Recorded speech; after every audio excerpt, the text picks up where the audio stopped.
Good morning everyone. Shrimati Mohri Devi Tapadia girls college के YouTube channel में आपका फिर से स्वागत है। हम प्लेसेंटा के बारे में पढ़ रहे थे। अप्रॉक्स हमने सारे टॉपिक्स कंप्लीट कर लिए थे, क्लासिफिकेशन भी पढ़ ली थी प्लेसेंटा की, किस तरह से फॉर्मेशन होता है प्लेसेंटा का, क्या वर्क रहता है, क्या रोल रहता है एम्ब्रायो के डेवलपमेंट में, इन सब को हमने डिस्कस कर लिया था ऑलरेडी। आज के वीडियो में हम डिटेल्ड फंक्शंस पढ़ेंगे प्लेसेंटा के कि किन फंक्शंस में या किन प्रोसेसेस में प्लेसेंटा जो है वो हेल्पफुल होता है, कैसे मैटरनल बॉडी को फीटल बॉडी से वो अटैच करके रखता है और कैसे इन दोनों के ब्लड को भी अलग अलग करके रखता है। तो फंक्शंस के बारे में हम पढ़ेंगे प्लेसेंटा के। सबसे पहले तो फिजियोलॉजी की अगर हम बात करें, फिजियोलॉजी की बात करें अगर हम, तो एक चीज़ आपको क्लियरली पता है कि प्लेसेंटा जो है वो एक टेम्पररी ऑर्गन है। ठीक है, ये तो बहुत इंपॉर्टेंट पॉइंट है कि प्लेसेंटा जो है ये एक टेम्पररी ऑर्गन है। एम्ब्रायो के डेवलपमेंट के समय ये बनता है। अप्रॉक्स जब फर्टिलाइजेशन हो जाता है तो फर्टिलाइजेशन होने के 11वें हफ्ते में या 11 हफ्ते के बाद प्लेसेंटा जो है फुल्ली डेवलप होता है।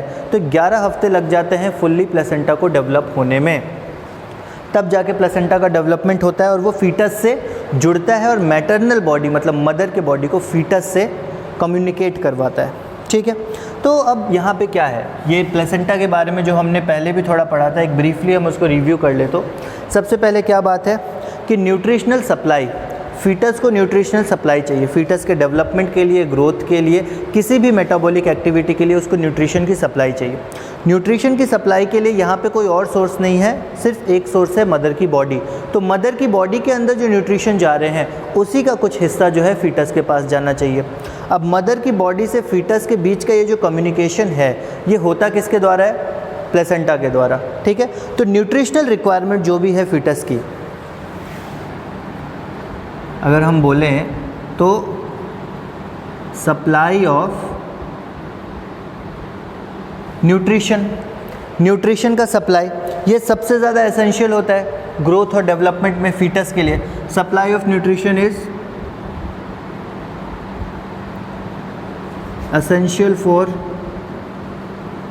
Growth and development of foetus.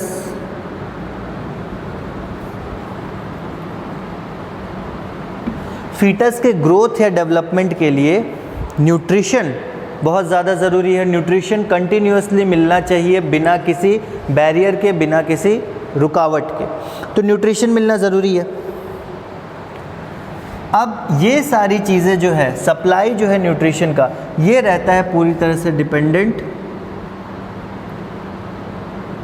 On placenta. So the supply of nutrition is essential for growth and development of fetus and that is dependent on placenta। ये पूरी तरह से प्लेसेंटा पे डिपेंड करता है कि किस तरह से न्यूट्रिशन मिलेगा या नहीं मिलेगा। अब उसके बाद जो न्यूट्रिशनल सप्लाई है ये आएगी कहाँ से? तो न्यूट्रिशनल सप्लाई जो है वो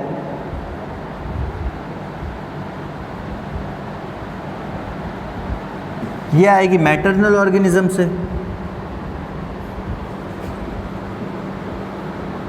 न्यूट्रिशनल सप्लाई जो है वो तो मैटरनल ऑर्गेनिज्म से आएगी, जो मदर है उसी के पास से आएगी जहाँ पे फीटस पल रहा है, जिसका ग्रोथ हो रहा है। ठीक है, अब इसके बाद प्लेसेंटा एक ऐसा यूनिक ऑर्गन है जो कि दो बॉडी को कनेक्ट करवाता है, या अगर साफ देखा जाए तो कनेक्ट क्या, दो बॉडी को सेपरेट रखता है। फीटस का ब्लड भी तो मदर के ब्लड से मिलना नहीं चाहिए, तो दो बॉडी को ये क्या करता है? अलग रखता है। ठीक, so placenta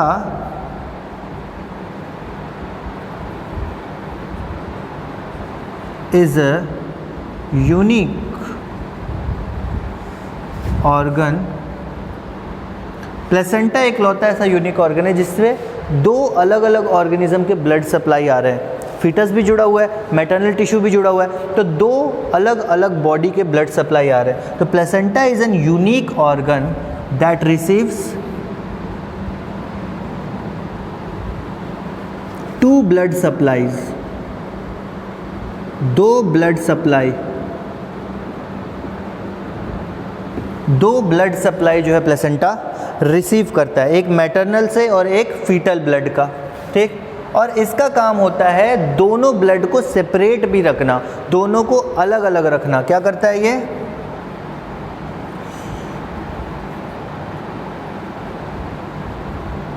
separation of maternal and foetal blood, maternal और फीटल ब्लड को अलग अलग रखता है। अगर मैटरनल और फीटल ब्लड अलग अलग ब्लड ग्रुप का हुआ तब तो ये जाके प्रॉब्लम क्रिएट कर सकता है ना, अगर वो दोनों ब्लड एक साथ मिक्स हो गए तो, ठीक है। तो मैटरनल ब्लड और फीटल ब्लड को ये डिफ्रेंशिएट करता है या फिर अलग अलग रखता है नॉर्मल कंडीशंस में। एबनॉर्मल कंडीशन की बात अलग है। उसके बाद अगर अपन देखें फिजियोलॉजिकली अगर बात करें प्लेसेंटा के बारे में, तो ये एक सेमी परमिएबल ऑर्गन है। इसकी जो मेम्ब्रेन्स होती है वो सेमी परमिएबल होती है, मतलब ये सिलेक्टिव सब्सटेंसेस को ही अंदर आने या बाहर जाने की अनुमति प्रदान करता है। ऐसा नहीं है कि कोई भी सब्सटेंस इसके अंदर आ जाए या बाहर चला जाए। तो ये एक तरह का सिलेक्टिव परमिएबिलिटी रखने वाला ऑर्गन है।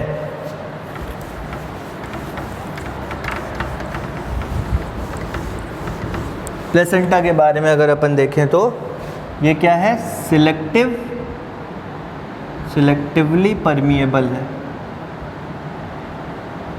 मतलब कुछ सिलेक्टिव सब्सटेंसेस है जिनको ये अंदर आने दे सकता है या फिर बाहर जाने दे सकता है। फॉर एग्जांपल जैसे जो न्यूट्रिशन है या फिर ऑक्सीजन सप्लाई है उसको ये अंदर या बाहर भेज सकता है।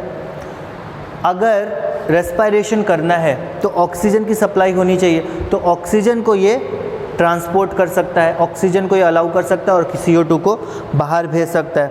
उसके अलावा अगर अपन देखें तो ग्लूकोज मॉलिक्यूल्स है, प्रोटीन्स है, इन सब को ये अंदर लेके आ सकता है ताकि फीटस को सफिशिएंट अमाउंट ऑफ एनर्जी मिल सके। उसके अलावा ये जो है स्टोर भी करता है जो एनर्जी है, energy in the form of glycogen, glucose को स्टोर करके रखता है अपने अंदर। तो प्लेसेंटा का काम स्टोरेज का भी हो गया, ये भी काम करता है। उसके अलावा कई प्रकार के सॉल्ट्स हैं जैसे कि सोडियम, मैग्नीशियम और पोटेशियम, इनके जो सॉल्ट्स होते हैं उनके लिए भी ये परमिएबल होता है। तो इतनी सारी चीज़ें हैं जिसके लिए ये जो है परमिएबल होता है। और उसके साथ ही साथ पैसिव इम्यूनिटी भी प्रोवाइड करवाता है फीटस को, पैसिव इम्यूनिटी फीटस को प्रोवाइड करवाता है, provides passive immunity to the foetus.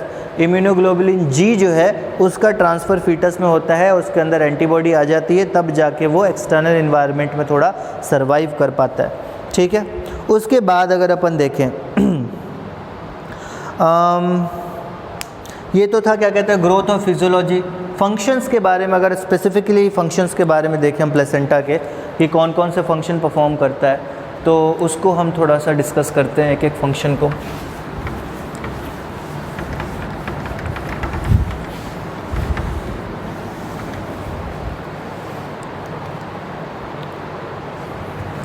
सबसे पहला फंक्शन जो सभी को पता है, works to transport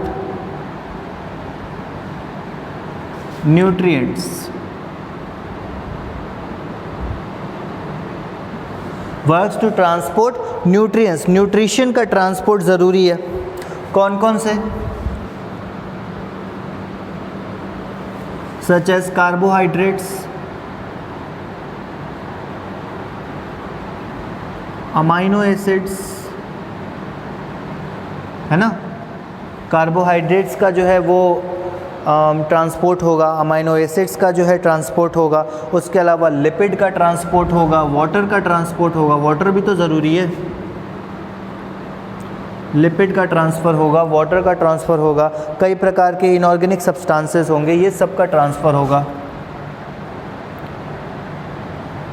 many inorganic substances कहाँ से कहाँ तक? फ्रॉम मदर टू फीटस या फिर मैटरनल बॉडी टू फीटस या maternal tissue to foetal tissue.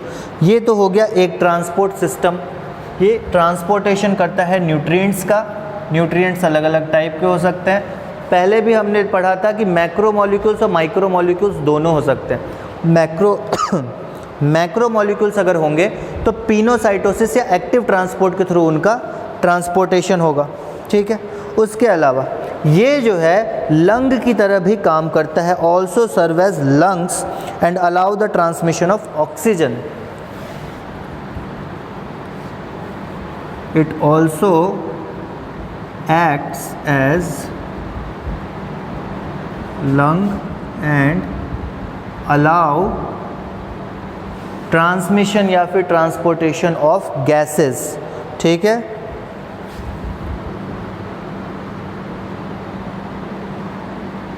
Transmission of gases या फिर यहाँ पे सिंपल में लिखे तो ऑक्सीजन, और ऑक्सीजन क्या आएगा मैटरनल टिश्यू से अंदर की तरफ और कार्बन डाइऑक्साइड होगा वो बाहर की तरफ जाएगा।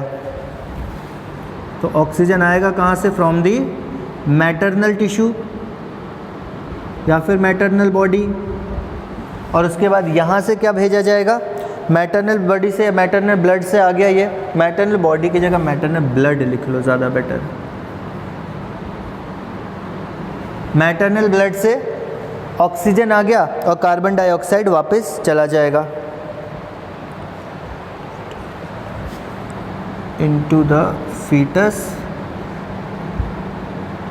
And CO2 from foetal blood to maternal blood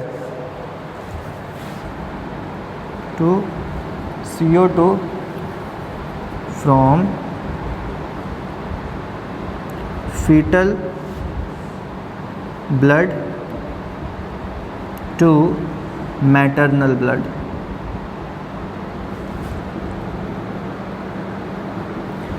foetal blood से मैटरनल ब्लड की तरफ CO2 का ट्रांसपोर्टेशन हो जाएगा। तो पहला तो था न्यूट्रिशनल रिक्वायरमेंट कंप्लीट करना, दूसरा था गैसियस रिक्वायरमेंट कंप्लीट करना कि गैसियस एक्सचेंज जो है वो प्रॉपर्ली हो सके, जो मैटरनल ब्लड है उससे O2 फीटस में जा सके और जो फीटल ब्लड है उससे कार्बन डाइऑक्साइड मैटरनल ब्लड में वापस जाके शरीर से बाहर निकल सके।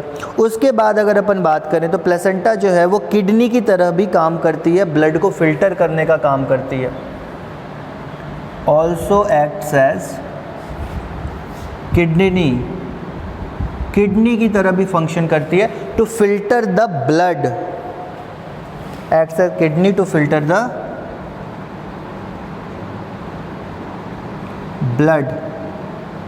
ब्लड के फिल्ट्रेशन में भी ये जो प्लेसेंटा है ये हेल्पफुल होती है, फीटल ब्लड को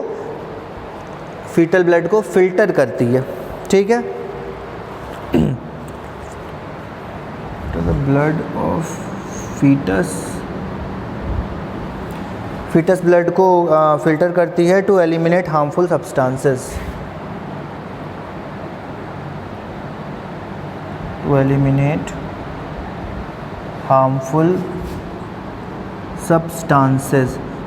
सब्सटेंसेस क्या हो सकते हैं, नाइट्रोजिनस वेस्ट जो होते हैं वो सारे सब्सटेंस जो हैं वो फीटल, क्योंकि यहाँ पे सारा काम हो रहा है, रेस्पायरेशन हो रहा है, न्यूट्रिएंट्स मिल रहे हैं, तो जब न्यूट्रिएंट्स मिल रहे हैं और रेस्पायरेशन हो रहा है तो जाहिर सी बात है वेस्ट प्रोडक्ट भी बनेगा। वेस्ट प्रोडक्ट में नाइट्रोजिनस वेस्ट प्रोडक्ट्स भी बन सकते हैं। नाइट्रोजिनस वेस्ट प्रोडक्ट जो बनेंगे उनका रिमूवल भी ज़रूरी है। अगर उनका रिमूवल नहीं हुआ, डिपोजिशन शरीर के अंदर ज़्यादा हो गया, ज़्यादा मात्रा में जमा हो गए तो शरीर के लिए हार्मफुल हो सकते हैं, इसलिए उनका रिमूवल भी बहुत ज़्यादा ज़रूरी है। ये 3 पॉइंट तो आपने लिख लिए। अब इसके बाद नेक्स्ट पॉइंट हम देखते हैं। न्यूट्रिशनल रिक्वायरमेंट हो गया, रेस्पायरेशन हो गया, एक्सक्रीशन हो गया। उसके बाद स्टोरेज में भी हेल्प करता है। Placenta also helps in storage, किस चीज़ का स्टोरेज, फूड सब्सटेंसेस या फिर जो एनर्जी की सोर्सेज हैं उनको स्टोर करने का काम ये करता है। Storage of materials such as fats का स्टोरेज होगा यहाँ पे। उसके अलावा ग्लाइकोजन का स्टोरेज होगा, फैट का स्टोरेज होगा और ग्लाइकोजन का स्टोरेज होगा। उसके अलावा आयरन का स्टोरेज हो सकता है और मेटाबॉलिज्म में भी ये सारी चीज़ें पार्ट ले सकती हैं।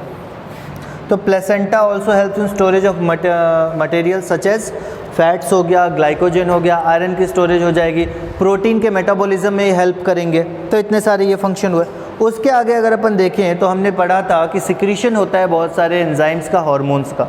तो हार्मोनल सिक्रीशन जो है उसमें भी प्लेसेंटा हेल्पफुल होता है। मैं इसको मिटाता हूँ, ठीक है।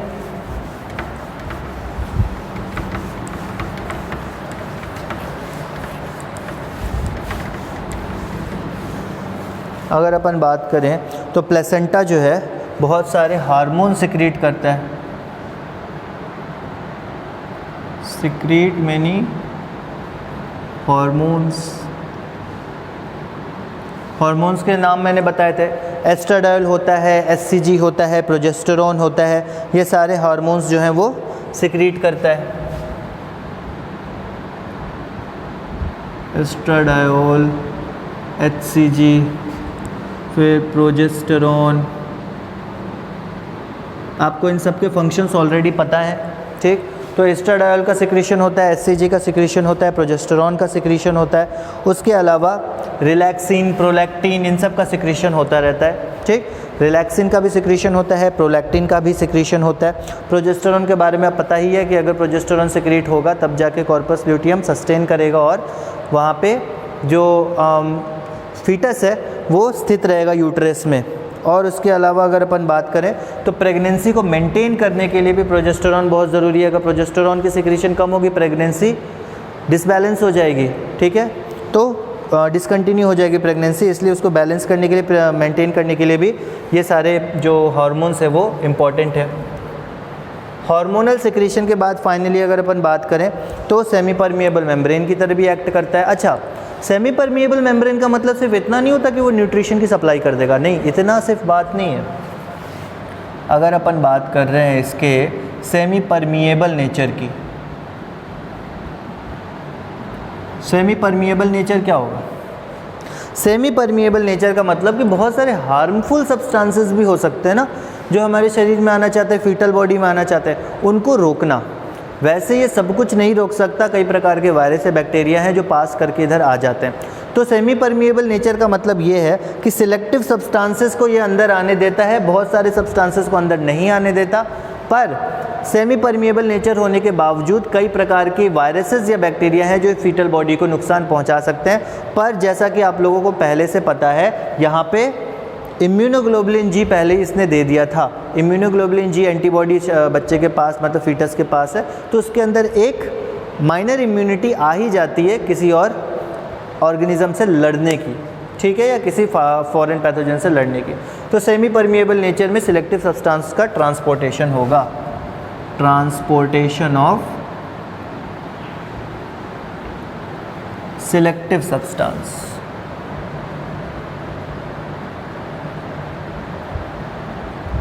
सिलेक्टिव सब्सटेंसेस का ट्रांसपोर्टेशन होगा, ये हो जाएगा सेमी परमिएबल नेचर, ठीक। तो ये थे टोटल फंक्शंस ऑफ प्लेसेंटा। उसके अलावा हमने थोड़ी फिजियोलॉजी प्लेसेंटा की देख ली कि किस प्रकार से प्लेसेंटा जो है वो मैटरनल ब्लड या मैटरनल बॉडी को फीटल बॉडी से अलग करके भी रखता है और जोड़ के भी रखता है। जोड़ के रखने के साथ साथ उनको अलग करके रखता है ताकि उन दोनों के जो पार्टिकल्स हैं या कॉन्स्टिट्यूएंट्स वो मिक्स ना हो जाए, वो दोनों के कंपोजिशन मिक्स ना हो, दोनों अलग अलग बॉडी के रूप में एक ही जगह पे स्थित रहें। पर दोनों के बीच में कनेक्शन भी ज़रूरी है ताकि जो ब्लड सप्लाई है उस ब्लड सप्लाई के थ्रू न्यूट्रिशन अंदर आ सके, एक्सक्रीटरी प्रोडक्ट्स बाहर जा सके, ऑक्सीजन कार्बन डाइऑक्साइड का ट्रांसपोर्टेशन हो सके, ये सारे काम हो सके। तो आज का वीडियो और इस चैप्टर का लास्ट टॉपिक यही था, functions of placenta and physiology of placenta. ये हमने आज कंप्लीट कर लिया। नेक्स्ट वीडियो में हम आगे के टॉपिक पढ़ेंगे। आगे के टॉपिक में आपको पेडियोजेनेसिस और न्यूटेनी पढ़ना है, वो हम आगे के वीडियो में और नेक्स्ट टॉपिक्स में पढ़ना स्टार्ट करेंगे। आज की वीडियो में हम इतना कंप्लीट करते हैं। प्लेसेंटा के बारे में जो हमें क्लासिफिकेशन और उसके फंक्शंस और उसके कैरेक्टरिस्टिक्स पढ़ने थे वो हमने सारे डिस्कस कर लिए हैं। नेक्स्ट वीडियो में हम नेक्स्ट टॉपिक स्टार्ट करेंगे। आई होप कि ये वीडियो आपको पसंद आया होगा। अगर ये वीडियो पसंद आया हो इसको लाइक कीजिए, शेयर कीजिए, हमारे चैनल को सब्सक्राइब कीजिए।